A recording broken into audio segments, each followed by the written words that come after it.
I'd like to buy a blade. Great! Bandsaw, circular saw, 10-inch, 12-inch? What bore diameter do you need?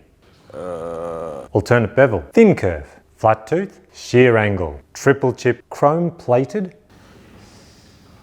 I just want a blade.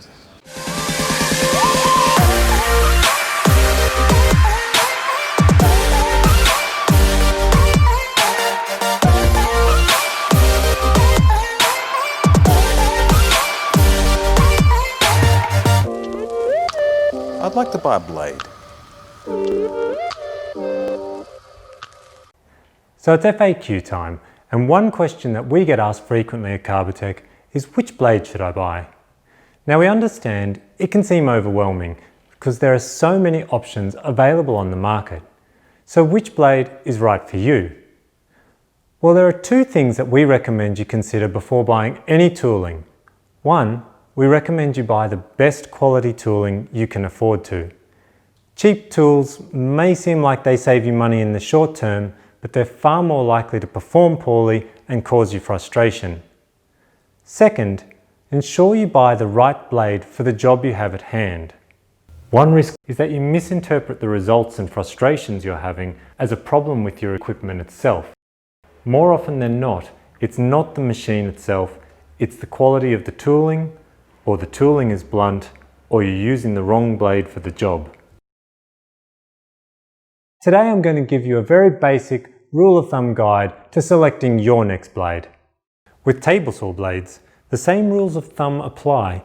A dedicated ripping blade, that is, cutting with the grain, feature fewer teeth to effectively clear the swarf. For example, a 10-inch blade may have 20 or 24 teeth. Use this if you'll primarily be ripping solid timber.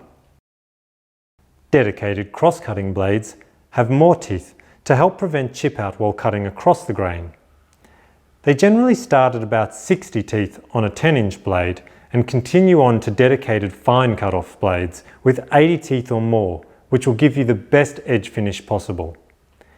Use these for cross-cutting solid wood or for man-made materials such as plywood to help reduce chipping. They can feature a range of tooth types, and often they're designed for specific materials. Combination blades are popular as they appear to save you from having to change blades depending on the job you're doing. However, that convenience comes at a compromise.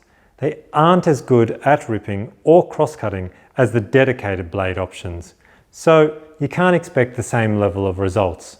They are, however, a time saver.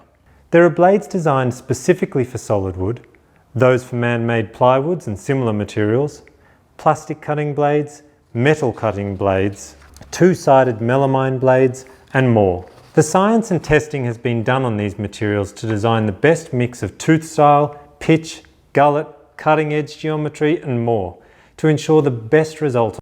Just follow the manufacturer's guidelines. Except that if you go outside of these, your results may not be as good as you might have hoped.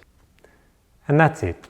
So while it does get a lot more complex when you get into the details, provided you follow these basic guidelines when you're next buying your tooling, you're well on your way to getting great results for your next project. I'll catch you next time.